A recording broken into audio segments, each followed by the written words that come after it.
زدني علما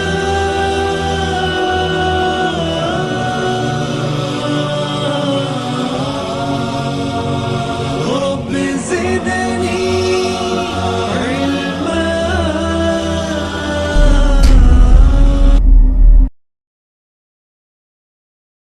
أعوذ بالله من الشيطان الرجيم. بسم الله الرحمن إن الحمد لله نحمده ونستعينه ونستغفره ونعوذ بالله من شرور أنفسنا ومن سيئات أعمالنا. من يهده الله فلا مضل له ومن يضلل فلا هادي له. وأشهد أن لا إله إلا الله وأشهد أن محمدا عبده ورسوله. أما بعد فإن خير الحديث كتاب الله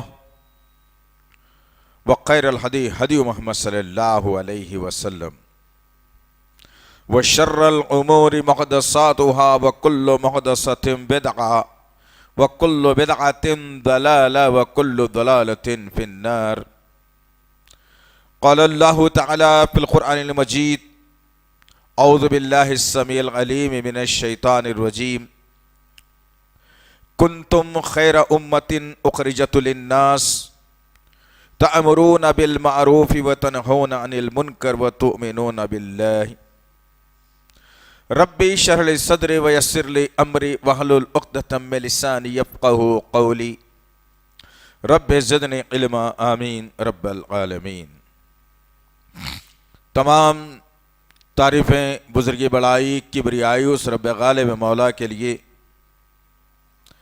جو تمام جہانوں کا پالنہار مدبر مشکل کشا حاجت روا، جس کی ذات میں کوئی شکوہ نہیں، جس کی دانش میں کوئی شکایت نہیں، ورخطا سے لا ریب ہے. درود و سلام محبت وحی کتاب حکمت کے مالک صاحب تاج والمعراج و براق صلی اللہ علیہ وسلم پر. بزرگوں اور عزیز نوجوان ساتھیوں اور پس سے پردہ سننے والی اسلام کی معزز و معتبر خواتین، یہ اللہ کا فضل اور کرم احسان ہے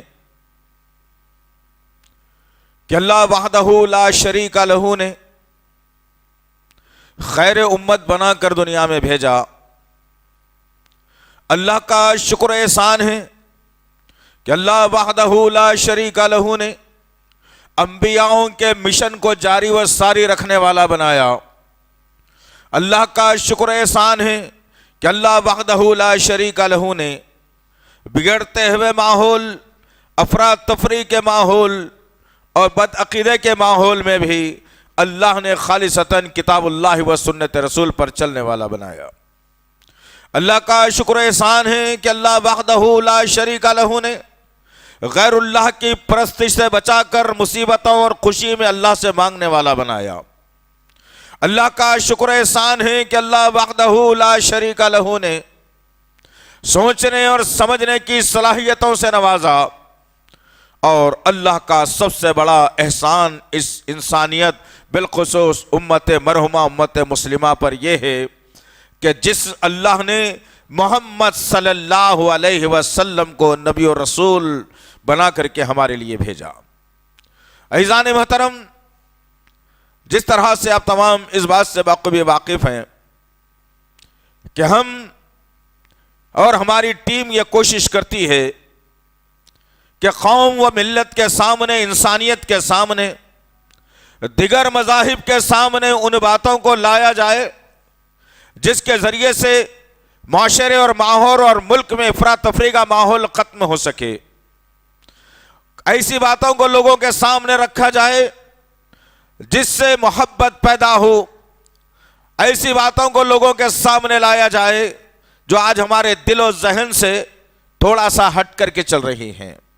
ایسی باتوں کو لوگوں کے سامنے لایا جائے جو محمد صلی اللہ علیہ وسلم نے اللہ کے حکم سے تمام انسانیت بالخصوص مسلمانوں کے سامنے رکھا تھا.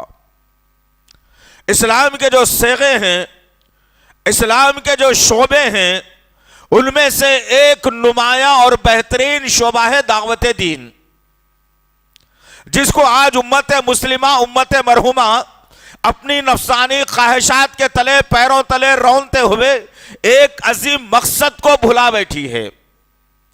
جب انسان اپنے مقصد کو بھلا دیتا ہے تو وہ افراط تفریح کا شکار بھی ہوتا ہے، اور پھر ہر چرند اور پرند اور جن کے پاس ایمان نہ ہو وہ ایمان اور اسلام پر اپنی انگلی بھی اٹھاتے ہیں، اپنے قلم بھی اٹھاتے ہیں، اسلام کے خلاف بولنے کی ان کو جرت بھی پیدا ہوتی ہے، اسی لیے کہ مسلمانوں نے جس شعبے کو پسے پشت ڈال دیا، جس شعبے کو مسلمانوں نے چھوڑ دیا، جس شعبے کو مسلمانوں نے کمزور سمجھا، جس شعبے کو مسلمانوں نے اپنے دل اور ذہن سے نکال کر دنیاوی تعلیم کے طرف لا کر کے رکا دیا، تجارت کے طرف لا کر کے رکا دیا، اور پھر وہ بیجا رسومات کے طرف لا کر رکا دیا، جس کی بنیاد کے اوپر ایک مشن، ایک دعوتی کام، ایک تبلیغی کام، ایک انسانیت کو سدھارنے کا کام، آئیے جو مجھ سے اور آپ سے چھوٹ گیا ہے جائزہ لے کر کے دیکھیں میں اور آپ اپنی زندگیوں کا، کہ مقصد کیا تھا امت محمدیہ میں اللہ کے پیدا کرنے کا۔ اللہ رب العزت نے نوح علیہ السلام سے لے کر عیسیٰ علیہ السلام تک جتنی امتوں کو، نبیوں کو، رسولوں کو، کتابوں کو، صحیفوں کو جو بھیجا ہے وہ ایک طرف، اور میرا اور آپ کا مقام ایک طرف۔ اللہ وحدہ لا شریک لہ نے بہترین پیغام دیا۔ یہ لقب نہ نوح کو ملا، نہ ابراہیم کو ملا، نہ یعقوب کو ملا، نہ اسحاق کو ملا، نہ داؤد کو ملا، نہ موسیٰ کو ملا، نہ عیسیٰ کی امت کو ملا، بلکہ اللہ وحدہ لا شریک لہ نے ایک بہترین لقب سے مجھے اور آپ کو نوازا جس سے ہم غافل ہیں۔ ہم سمجھ یہ رہے ہیں کہ میرا بچہ انگلش اچھی بولنے لگ گیا تو مجھے کامیابی مل جائے گی، ہم یہ سمجھ رہے ہیں کہ بڑی بلڈنگ بنا کر کرایہ زیادہ کھاؤں تو کامیابی مل جائے گی، ہم یہ سمجھ رہے ہیں کہ بھاری گاڑی میں بھی پھر لو تو کامیابی مل جائے گی، ہم یہ سمجھ رہے ہیں کہ اچھا لباس پہنو تو کامیابی مل جائے گی، ہم یہ سمجھ رہے ہیں کہ اچھی جوتی پہن لو تو کامیابی مل جائے گی، ہم یہ سمجھ رہے ہیں کہ معاشرے میں میری بیٹی کی شادی دھوم دھام سے ہو جائے تو مجھے عزت مل جائے گی، کامیابی مل جائے گی۔ استغفر اللہ ربی من کل ذنب واتوب الیہ۔ آؤ آج کی نشست میں ہم جائزہ لے کر کے دیکھیں کہ جن کی زندگیوں کو اللہ نے کامیابی کی بادانوں پر پہنچا دیا تھا، جن کے لیے اللہ رب العزت نے جبرائیل کو خدمت میں لگا کے رکھا تھا، جن کی ہدایت کے لیے اللہ نے بار بار نبی پر قرآن کا نزول کرتا رہا تھا، وہ طبقہ، وہ لوگ کیا کر کے کامیاب ہوئے تھے؟ کیوں اللہ نے ان کو کامیاب کہا؟ کیوں اللہ نے ان کو جو ہے نا کامیابی کے زمروں میں شامل کر لیا؟ آؤ ذرا بات کو سب سے پہلے شروع کرتے ہیں اور احساس کر کے جائیے عزیزان محترم، دلوں میں ایک تڑپ پیدا کیجئے۔ اللہ وحدہ لا شریک لہ نے وعدہ کر لیا اس بات کا کہ اس شخص کو جب تک کہ کسی انسان کو موت نہیں آ سکتی، جب تک کہ ہم نے اس کی تقدیر کا ایک ایک دانہ دنیا میں رکھ دیا ہے۔ اللہ نے وعدہ دیا، اللہ اپنی بات کو منوا رہا ہے، لیکن افسوس کے ساتھ کہنا پڑتا ہے کہ آج میرے اور آپ کی زندگیاں کچھ اور طریقے پر چلی گئی۔ ایک شعبہ جس کو دعوتی شعبہ کہا گیا ہے، وہ شعبے سے آج میری اور آپ کی زندگی ختم ہو چلی ہے۔ مل کر ہم ایک جگہ چار بیٹھتے ضرور ہیں، لیکن بھٹکی ہوئی انسانیت تک پیغام کیسے پہنچائیں اس کا کوئی ہمارے پاس پروگرام نہیں ہے، مشورہ نہیں ہے، سوچ نہیں ہے۔ جب بھی بیٹھیں گے تجارت کی بات کریں گے، گھر بنانے کی بات کریں گے، بچے کی پڑھائی کی بات کریں گے، اچھے رشتوں کی بات کریں گے، اچھے کھانے کی بات کریں گے، گھومنے کی بات کریں گے، لیکن جس مقصد کے لیے اللہ نے مجھے اور آپ کو آخری امت بنا کر بھیجا ہے، اس شعبے کو، اس مقصد کو، اس بات کو آج ہم یاد ہی نہیں کرتے۔ آؤ پھر سے املا کرتے ہیں انشاءاللہ، بھولے ہوئے سبق کو یاد کرتے ہیں انشاءاللہ، جو گزر گیا ہے ندامت کا اظہار کرتے ہیں انشاءاللہ۔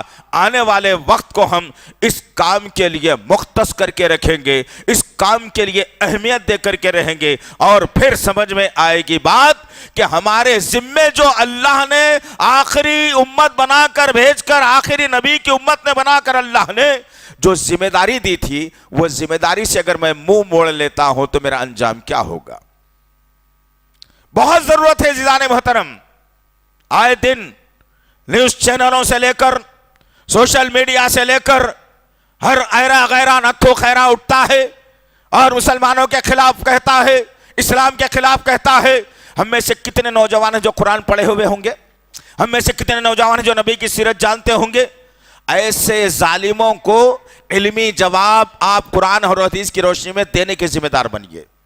یہ بھی دعوت کا ایک شعبہ ہے، ہم نے وہ بھی نہیں کیا۔ چھ مغیاں، چرچے، رات بھر جاگنا، کھانا پینا، کیا ہوتا ہے؟ میں کیا کروں گا اس کے لیے؟ چاہے وہ آستھما کچھ کہہ لے یا پونم پانڈے کچھ کہہ لے، مجھے کیا کرنا ہے اس سے؟ میرا اسلام سے، وہ اسلام سے کیا تعلق ہے جو وہ کہہ رہی ہے؟ نعوذ باللہ من ذالک، یعوذ باللہ۔ آؤ آج کی نشست میں ذمہ داری لے کر کے جاؤ کہ کماؤں گا ضرور، کھلاؤں گا ضرور، رہوں گا ضرور، سب کچھ کروں گا، لیکن سب سے پہلے اگر کروں گا تو بھٹکی ہوئی انسانیت کے سامنے قرآن اور حدیث کا پیغام پہنچا کے کروں گا۔ یہ ذمہ داری لینا ہر عورت اور مرد پر ذمہ داری ہے۔ آؤ آج چھوٹے چھوٹے واقعات سامنے آپ کے رکھنے کی جرت اور کوشش کروں گا۔ تو غرض کہنے کا مقصد یہ ہے، اللہ وحدہ لا شریک لہ نے اتنی امتوں کو دنیا میں بھیجا۔ اللہ کے نبی صلی اللہ علیہ وسلم نے واضح کیا اور کہا کہ اللہ وحدہ لا شریک لہ نے 70 امتوں کو اس دنیا کے اندر بھیجا۔ 69 امتیں آ کر کے چلی گئی اور آخری امت تم ہو جس کو اللہ نے 70 کے زمرے میں شامل کیا ہے۔ لیکن ان 69 امتوں کے اوپر ذمہ داری نہیں تھی کہ جو نہ کسی انسان کے پاس، کسی بھٹکے ہوئے قبیلے کے پاس، کسی بھٹکے ہوئے لوگوں کے پاس پیغام کے پہنچانے کی ان کے پاس ذمہ داری نہیں تھی، بلکہ ذمہ داری اگر نبی نے کہا کہ دیا ہے تو امت محمدیہ کو دیا ہے کہ جہاں کہیں انسانیت بھٹکی ہوئی ہو تم چن چن کر پہنچو، وہاں تک جاؤ، وہاں تک ملاقات کرو ان سے، ان کا درد جانو، ان کی پریشانی جانو۔ جو غیر اللہ کے سامنے اپنے خداؤں کو بنا کر تراش کر جو پوجا کرتے ہیں، ان کے سامنے بات رکھو کہ تمہارا اور ہمارا پیدا کرنے والا ایک رب ہے، ہم سب آدم کی اولاد میں سے ہیں، یہ رکھو۔ اللہ نے حکم دیا، رسول نے حکم دیا، لیکن ہم کہاں ہیں ذرا بتاؤ تو صحیح۔ ہمارے سے تو ہمارا پڑوسی متفق نہیں ہے، ہم سے تو ہمارا پڑوسی متفق نہیں ہے، وہ بیزار ہے ہم سے۔ کب یہاں سے چلے گیا تو اچھا ہے، کب یہاں سے مر گیا تو اچھا ہے۔ استغفر اللہ ربی من کل ذنب واتوب الیہ۔ اللہ وحدہ لا شریک لہ نے سورہ آل عمران سورہ نمبر 3 آیت نمبر 110 میں اللہ نے بہترین اور عمدہ بات کہی۔ 4 شعبے اللہ نے بتائے خیر امت کہلانے کے۔ کس کو کہا جاتا ہے خیر امت پتہ ہے؟ اللہ کے نبی صلی اللہ علیہ وسلم نے خیر امت کے بارے میں کیا کہا، پہلے وہ سن لیجئے۔ اللہ کے نبی صلی اللہ علیہ وسلم نے کہا خیر امت کا درجہ یہ ہے کہ یہ امت آئے گی دنیا میں سب سے آخر میں، لیکن جائے گی جنت میں سب سے پہلے۔ سبحان اللہ، یہ خیر امت، یہ امت نہیں جو مال و زر کی غلام ہو، ارے وہ امت نہیں جو بلڈنگوں پر اپنا احسان جتاتی ہو، ارے یہ امت نہیں جو اپنے انفلوئنس کو استعمال، طاقت کا استعمال کر کے غریبوں کو رلا دیتی ہو، پریشان کر دیتی ہو۔ اس امت کے تعلق سے اللہ کے نبی نے نہیں کہا۔ اللہ کے نبی نے اگر کہا ہے تو 4 زمرے بتا دیا گیا قرآن کے ذریعے سے، یہ مکمل کرتے ہیں تو خیر امت کہلانے کے قائل بھی، لائق بھی بنتے ہیں آپ۔ اللہ نے کہا بسم اللہ الرحمن الرحیم، غور سے سننا عزیز نوجوان ساتھیوں، میری ماؤں بہنوں، تمہاری بھی ذمہ داری ہے کہ تم ذمہ دار بنو، اور ہم تم کو بھی احساس دلائیں گے آج انشاءاللہ۔ انشاءاللہ العزیز، غرض کہنے کا مقصد یہ ہے، 4 شعبے اللہ نے بتائے خیر امت کہلانے کے۔ 4 شعبے اللہ نے بتائے خیر امت کہلانے کے۔ اللہ وحدہ لا شریک لہ نے سورہ آل عمران سورہ نمبر 3 آیت نمبر 110 میں اللہ نے بہترین اور عمدہ بات کہی۔ 4 شعبے اللہ نے بتائے خیر امت کہلانے کے۔ اللہ نے کہا بسم اللہ الرحمن الرحیم، غور سے سننا عزیز نوجوان ساتھیوں، میری ماؤں بہنوں، تمہاری بھی ذمہ داری ہے کہ تم ذمہ دار بنو، اور ہم تم کو بھی احساس دلائیں گے آج انشاءاللہ۔ غرض کہنے کا مقصد یہ ہے، کہ اللہ وحدہ لا شریک لہ نے کہا کنتم. پڑھو کبھی قرآن، سمجھو کبھی قرآن، تدبر کرو کبھی قرآن پر. کب تک یہ کتے کی طرح زبان لٹکائے ہوئے دنیا کی چاہت میں زبان کو ہلاتے ہلاتے چاٹ چاٹ کر مر جاؤ گے؟ میں نہیں کہہ رہا ہوں یہ. سورہ اعراف کی آیت نمبر 179 کے اندر اللہ نے واضح کر دیا اس بات کو. جو دنیا پرست ہوتا ہے، دنیا کے لالچ میں ہوتا ہے، اس کی مثال کتے کی سی ہے. میں نہیں کہہ رہا ہوں بھائی، اٹھانا قرآن پڑھنا کبھی کبھی. اسی قرآن میں اللہ رب العزت نے کہا کنتم، تم تمام کے تمام، لا الہ الا اللہ محمد رسول اللہ کے پڑھنے والوں سے مخاطب ہے میرا رب. اللہ کہہ رہا ہے کنتم، جتنے نبی سے محبت کرنے والے ہیں بدعت نہیں کریں گے، وہ سنت پر کام کریں گے، توحید پر رہیں گے، شرک نہیں کریں گے، کسی مرے ہوئے ولی یا انسان کا وسیلہ لگا کر دعا بھی نہیں مانگیں گے. جو رب کہتا ہے اسی پر اکتفا کریں گے، جو رسول اللہ کا عمل ہو اسی پر اکتفا کریں گے، اس سے ہٹ کے کچھ نہیں کریں گے. ان کو خیر امت کہا گیا. تم سارے کے سارے خیر امت، بہترین امت ہو، تعریف کے قابل ہو. درجہ تمہارا بلند ہے، تمہارا درجے کو ہم نے بلند کر کے رکھ دیا ہے. جنت کو ہم نے تمہارے لیے سجا کر کے رکھ دیا ہے. ہم نے تمہارے لیے بڑی بڑی آنکھوں والی حوروں کو رکھا ہے. ہم نے چھوٹے چھوٹے موتیوں جیسے بچوں کو تمہاری خدمت میں لگا رکھا ہے. ہم نے جنت کو ایسی خوشبو سے آراستہ کر کے رکھا ہے، دنیا میں ایسی خوشبو کی تم جو ہے نا طلب بھی نہیں کر سکتے. خیر امت، بہترین امت، اچھی امت. اب یہ خیر امت کہلانے کے حقدار کون کون ہے ذرا لے کے جانا. اس کے بعد پھر گریبان میں منہ ڈال کے سوچنا کہ ہائے میری زندگی تو 40 سال کی گزر گئی، یہ کام تو کرا ہی نہیں. میری زندگی 25 سال کی گزر گئی، ہائے میں نے تو یہ کام کرا ہی نہیں. عورتیں بھی سوچے کہ ہماری شادی نہیں ہوئی تھی جب بھی ہم نے یہ کام نہیں کیا، سسرال میں جانے کے بعد بھی ہم نے یہ کام نہیں کیا. آؤ 4 زمرے کیا ہیں. اگر یہ کرتے ہیں تو خیر امت ہے، اگر یہ نہیں کرتے ہیں تو پھر تمہارا زمرہ کوئی اور اللہ بنا دے گا. اللہ سے یہ دعا کرتے ہیں بات کرنے سے پہلے کہ اللہ سب کو خیر امت میں شامل کر دے. آمین یا رب العالمین. اللہ نے کہا کنتم خیر امت. سب سے پہلا صیغہ، سب سے پہلا سیکشن، سب سے پہلا ایک کلاس روم بتا رہا ہے اللہ رب العزت، اور کہتا ہے اللہ اخرجت للناس. اللہ اکبر. تم کو پیدا کرنے کا مقصد اخرجت للناس میں دعوت کا پہلو ہے. ذرا یہاں رک کر کے نبی کی زندگی کا جائزہ لے کر بات کو آگے بڑھائیں تو بہتر رہے گا. ایک ایک نقطے پہ بات کریں گے مختصر. آؤ میرے اور آپ کے آقا محمد صلی اللہ علیہ وسلم کو اللہ نے محمد بن عبداللہ سے محمد رسول اللہ بنا دیا. میرے اور آپ کے آقا محمد صلی اللہ علیہ وسلم محسن انسانیت، مالک حوض کوثر، شافع محشر نے اپنے جاننے اور ماننے والوں کے سامنے بات کو کھول کھول کر رکھا اور ایک جملے پر اکتفا کر لیا اور اتفاق کر لیا سارے انسانیت کو. اور جن کو جمع کرنا تھا اللہ اسی ایک نقطے اور ایک لفظ کے اوپر لوگوں نے جمع ہونا شروع کر دیا تھا. آج تو کئی سوالات ہیں. ارے نہیں بھائی، وہ ہمارے مرشد بولے سو بات غلط ہے کیا؟ ہمارے حضرت بولے سو صحیح نہیں ہے کیا؟ ہمارے مفتی صاحب جو فتویٰ دیے سو صحیح نہیں ہے کیا؟ ارے انہوں کتاب میں اگر لکھے ہوں گے تو ہنگا بول کے لکھے ہوں گے نا. یہ ایمان والوں کے سوالات نہیں ہوتے بابا، یہ ان کے سوالات ہیں جو اسلام سے خارج قرار دیے گئے تھے. بلکہ اسلام یہ بتاتا ہے کہ اللہ کے نبی صلی اللہ علیہ وسلم نے اخرجت للناس، تمام انسانیت کی فکر کے لیے نبی کو بھیجا گیا. اور اللہ کے نبی نے سب سے پہلا پیغام قوم کو کیا دیا؟ انسانیت کو کیا دیا؟ قولوا لا الہ الا اللہ تفلحون.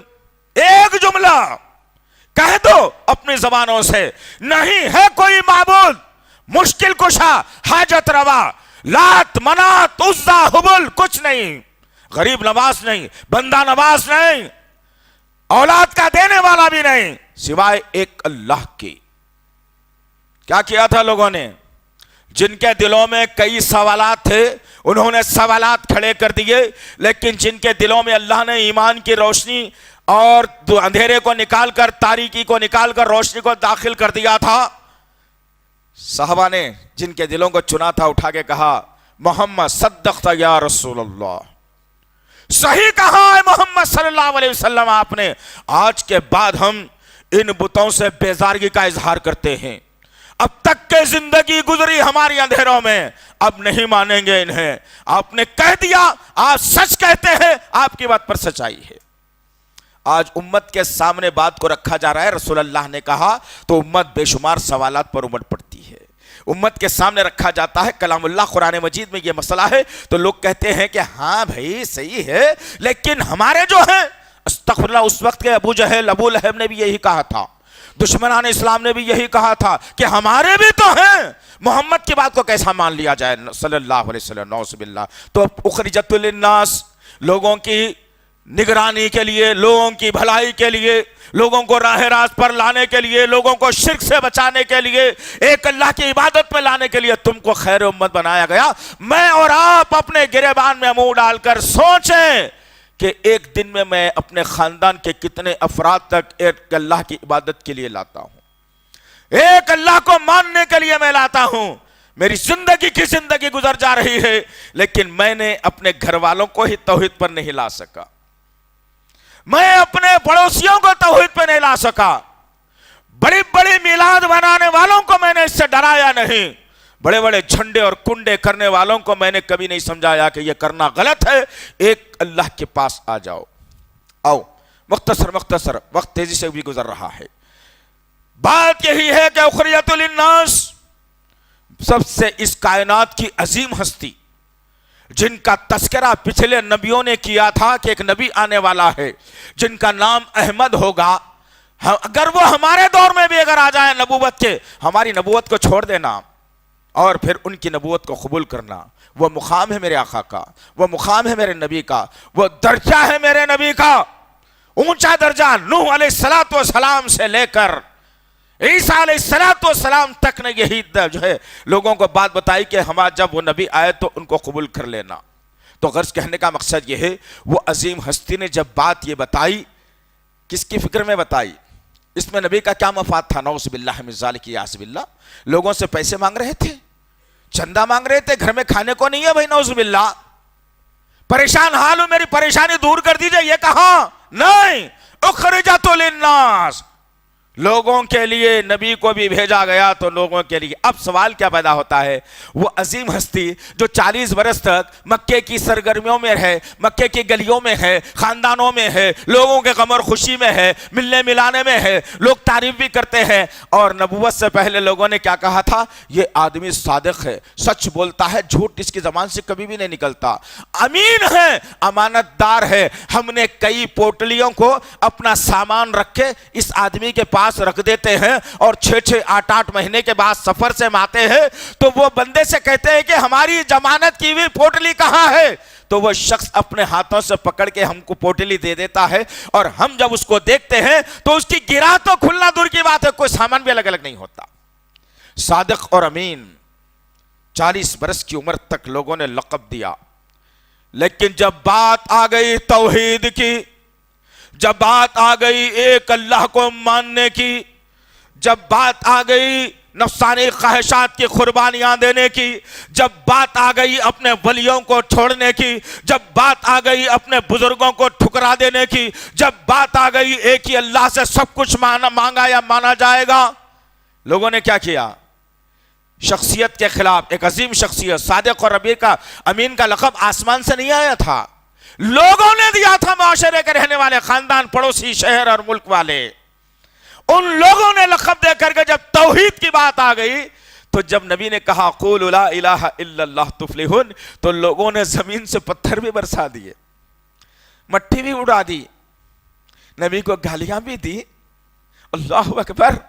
پہلا مرحلہ تھا کہ نبی دعوتی فیلڈ میں نکلے ہیں، اندازہ یہ نہیں تھا کہ لوگ مخالفت کریں گے، پتہ چل گیا کہ آپ لوگوں کے ساتھ کھانے پینے میں رہیے، ان کے دکھ اور غم میں خوشی میں رہیے، ان کے دینے اور لینے میں رہیے، ان کی مدد کرتے رہیے، ان سے مدد لے لیجئے، روز ملاقات آپ کرتے رہیے، لیکن جہاں دعوت کا مسئلہ آ جاتا ہے، دعوت اللہ کا مسئلہ آ جاتا ہے، دعوت دین کا مسئلہ آ جاتا ہے، دعوت اسلام کا مرحلہ جب آ جاتا ہے تو وہی لوگ جو آپ سے کل تک ملاقات کر رہے تھے، آپ کو سب سے پہلا اپنے گھر کا کارڈ بچہ بچی کی شادی کا پڑوس ہے بول کے دے رہے تھے، آج وہی پڑوسی آپ سے دشمنی کرنے لگے گا۔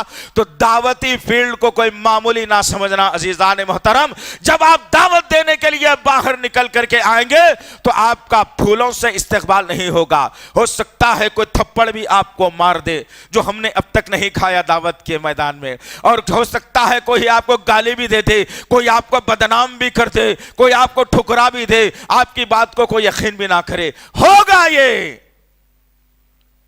آسان بات نہیں ہے۔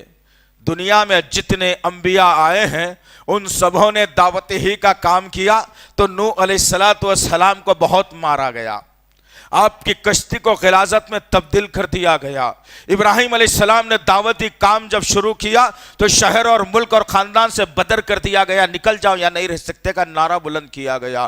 یعقوب علیہ السلام نے جب توحید کا نعرہ بلند کیا تو افراط تفریق کا ماحول پیدا کیا گیا۔ عیسیٰ علیہ السلام نے جب ایک اللہ کی بات جب کی اور کہا کہ میں اللہ کا بیٹا نہیں ہوں، اللہ تو اوپر والا ہے، میں اس کا بندہ ہوں، اس کی عبادت کرنی چاہیے، لوگوں نے ہم شکل آدمی کو پھانسی پر سولے پہ چڑھا دیا۔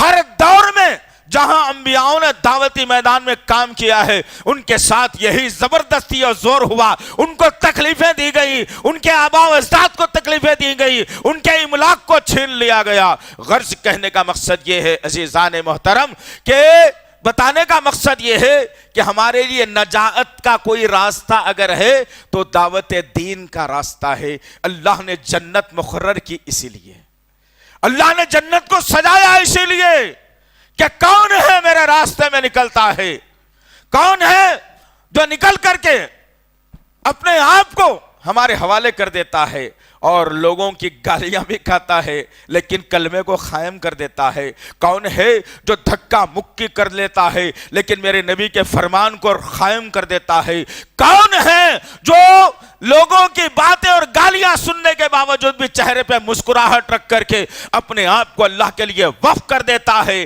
اللہ ایسے لوگوں کے لیے جنت کے راستوں کو فراہم کر دیا ہے۔ کون ہے؟ ہم میں سے کون ہے بھائی؟ چند لوگوں کے ذمے آپ نے کام کو دے دیا، چند لوگوں کے کاندھوں پر یہ بوجھ کو آپ نے ڈال دیا، چند لوگوں سے کہنے لگے بھائی آپ لوگاں کر لو۔ آپ کو جنت میں جانا نہیں ہے، آپ کو جنت میں جانا نہیں۔ استغفر اللہ رب من کل ذنب واتوب الیہ۔ حالات کو سدھارو عزیزان محترم۔ اس اسٹیج سے ہم نے، اس منبر سے ہم نے بانگے درا چیخ چیخ کر آپ کو چتاونی دی، اٹھو، اب وقت آ گیا ہے تمہارے اٹھنے کا، اب اٹھنے کا وقت آیا ہے بہکتی ہوئی بھٹکتی ہوئی انسانیت کے سامنے قرآن حدیث کے پیغام کو رکھنے کا۔ لیکن آپ نے اپنے کان پر جو نہیں چرائی تو حالات بد سے بدترین ہوتے چلے گئے اور اللہ ظالموں کو اسلام اور مسلمانوں پر حکمران بنا دیا۔ اور کیا دن دیکھیں گے آپ؟ معصوم بیگو سرائے کی 6 سال اور 8 سال کی بچیوں کے ساتھ ریپ ہوتا ہوا دیکھیں گے تم؟ جنید اور یاسر ناصر کے جو ہے قتل کی بات سن کر کے جشن مناؤ گے تم؟ کہاں ہے؟ کون سے دعوت کے فیلڈ میں آپ کام کر رہے ہیں؟ روز بتائیے تو صحیح، آپ کو تو آتا ہی نہیں کام کرنے نا۔